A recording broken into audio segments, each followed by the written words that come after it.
And it's not that just this company does the weatherization, right? Anderson, Marvin, they do it too.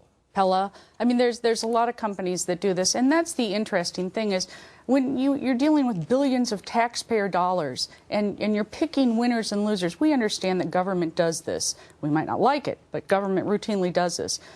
We at least deserve the transparency of how did it happen that in a list of all of these tax credits released last week, only one was given to a window manufacturer. How did they happen to win that sweepstakes? How does it come about that repeatedly, at least 6 times last year, executives from one window manufacturer, one small California company, appears with the president and the vice president, and no other company even gets a mention? Well, I thank you for bringing us the story. I invite all of you to bring me stories that are this interesting, and you do good work. One other example was that you found out in your state the state-run liquor stores, which have a monopoly on selling liquor, still manage to lose money? It's an interesting thing. We have municipal liquor stores in Minnesota, and they also are the same ones who dole out the liquor licenses. And it's pretty amazing when you have the only liquor store in town and you keep out all private industry and you still lose money. And we thought people needed to know about that. That's government work for you, and government keeps getting bigger. So coming up, visions of crony capitalism, not just in the window business, but in all kinds of businesses.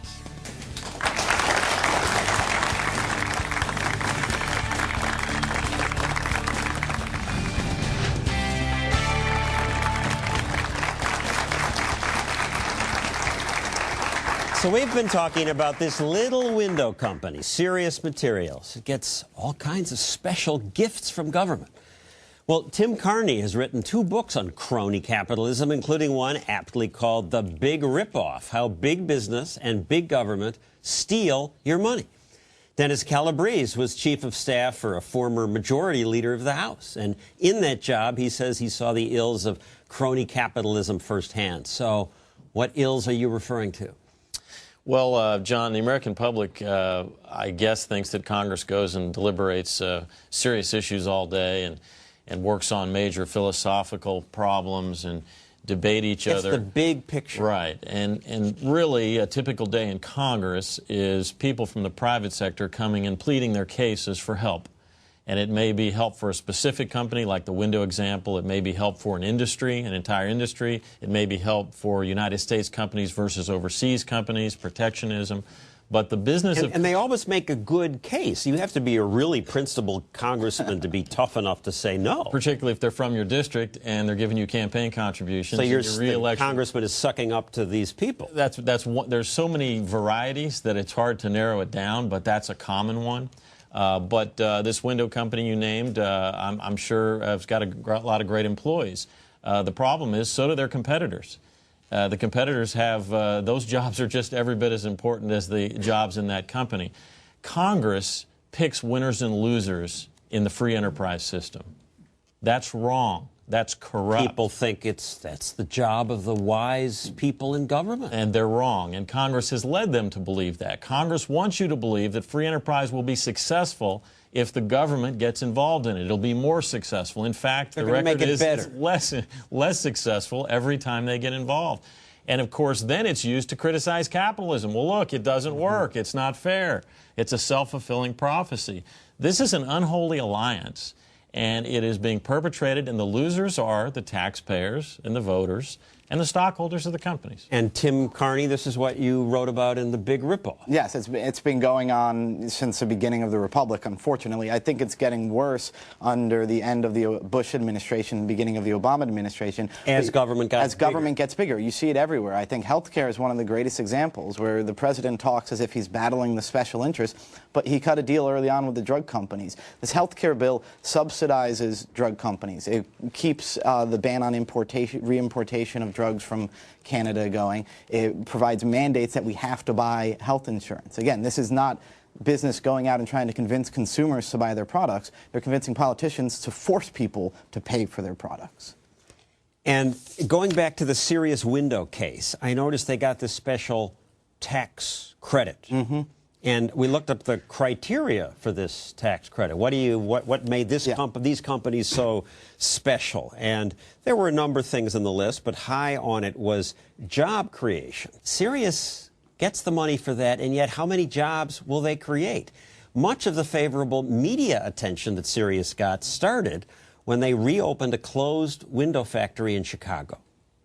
The company abruptly closed down, and its 250 employees staged a sit-in to protest losing their jobs.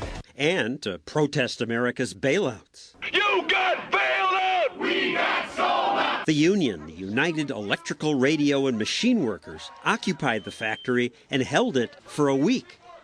Sirius then stepped in as the heroes. The factory is likely to reopen, and those workers who fought back are expected to be hired back by this new firm. Union jobs in their old factory. Vice President Biden says the stimulus bill's funding for making buildings more energy efficient is expected to drive up demand for the kinds of windows made by Sirius Materials, which has caused the company to ramp up its production, which has got those workers back their jobs. That's how it works. Economic stimulus. Ta-da! But where are the jobs? It's now almost a year later, and Sirius didn't hire back those 250 people. The Washington Post reports that they're yet to hire back even 20 of those workers. I don't see why that's more stimulus success, or why, amidst this media circus celebrating wonderful union jobs, how come the media doesn't follow up on these things? I think the media largely believe that business and government tend to be rivals. You see them writing intuitively about government's there to protect us from business, but it's a case. Usually, it's the big businesses that are able to play government more. But the point is that it's connection to government. A good connection to government is the best asset a company can have, increasingly as government plays a larger role in the economy. So whatever the criteria are that they lay out officially for this is how you get the money, the real thing is, do you have a lobbyist? And Sirius Windows hired a lobbyist earlier this year, former staffers for the House. For the first time. For the first time, yes. Former staffers for the House Science Committee is who they hired. And then obviously there's the marriage with the administration official. Look, an entire political system has been built on that myth. The Republican Party defending the business interest and the Democratic Party defending workers' interest. John, both parties are defending themselves to stay in power, and the loser is the constituent and the little guy. They're in league to retain power for themselves. And it's a nice story to tell that they're at war every day over these deep issues, but they are really in collusion to stay in power. And they are staying in power and getting bigger all the time. Sirius Windows and their cozy deal with government is just one example of this crony capitalism. When we return, we'll talk about the military, big toy companies, big steel, and big tobacco.